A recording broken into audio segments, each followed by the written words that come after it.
నిన్న BRS MLA పాడే కౌశిక్ రెడ్డిని అరెస్టు చేశారు కదా. శంషాబాద్ ఎయిర్పోర్ట్లో ఆయన ఉంటే ఎయిర్పోర్ట్కే వరంగల్ సుబేదార్ పోలీస్ స్టేషన్ పోలీసులు వెళ్ళి ఆయన మీద కేసు ఫైల్ అయింది అని చెప్పి అరెస్ట్ చేసి తీసుకెళ్లారు. కేసు ఏంటంట, ఒక క్వారీ యజమానిని 50 లక్షలు ఇవ్వాలి అని చెప్పి బెదిరిస్తున్నారు అని. ఆ క్వారీ యజమాని యొక్క భార్య ఫిర్యాదు చేస్తే పాడే కౌశిక్ రెడ్డిని అరెస్టు చేశారు. ఎయిర్పోర్ట్లో నుంచి పిలుచుకెళ్ళారు పోలీసులు. నిన్న తెలంగాణ రాజకీయాల్లో అక్కడి నుంచి అరెస్ట్ చేసిన అంశం తీవ్ర కాకరేపింది. దీన్ని మనం గమనించుకుంటూ వచ్చాం. అసలు ఏం జరుగుతుందా, మెజిస్ట్రేట్ ఎట్లా స్పందిస్తారు, వీళ్ళు ఏ సెక్షన్లో పెట్టారు, ఏం జరుగుతుందా అని. ఎందుకంటే ఆంధ్రప్రదేశ్లో చూసాం, సోషల్ మీడియాలో పోస్ట్ పెట్టినా కానీ రిమాండ్ ఇచ్చేస్తూ ఉన్నారు. అసలు వాళ్ళ అనన్య వ్యాఖ్యలు కానీ వీళ్ళే అన్నట్లు.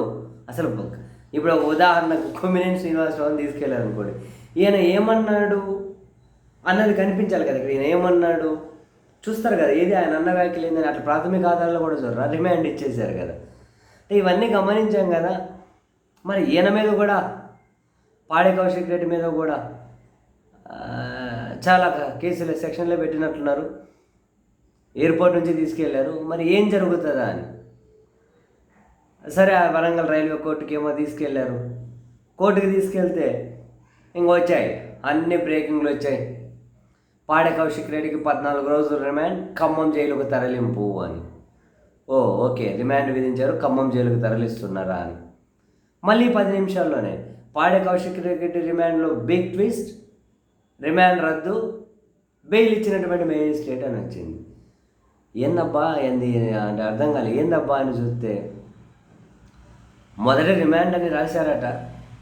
బట్ పాడే కౌశిక్ రెడ్డి వాళ్ళ లీగల్ టీం లేదు, ఇది కరెక్ట్ కాదు, 41A నోటీస్ కూడా ఇవ్వలేదు అని చెప్పి మొదట బెయిలబుల్ సెక్షన్లో పెట్టారు. ఎట్లయినా జైలుకు పంపించాలని రాజకీయ కక్షతో మధ్యలో ఒక సెక్షన్ యాడ్ చేశారు. కావాలనే ఆ సెక్షన్ యాడ్ చేశారు అని చెప్పి వాదనలు వినిపించారట. 41A నోటీస్ ఇవ్వలేదు, ఒక సెక్షన్ మధ్యలో కావాలని యాడ్ చేశారు. ఫస్ట్ పెట్టిన సెక్షన్లు వేరు, ఇప్పుడు యాడ్ చేసిన సెక్షన్ వేరు అని చెప్పి 41A నోటీస్ ఇవ్వలేదు అనేది పరిగణలోకి తీసుకొని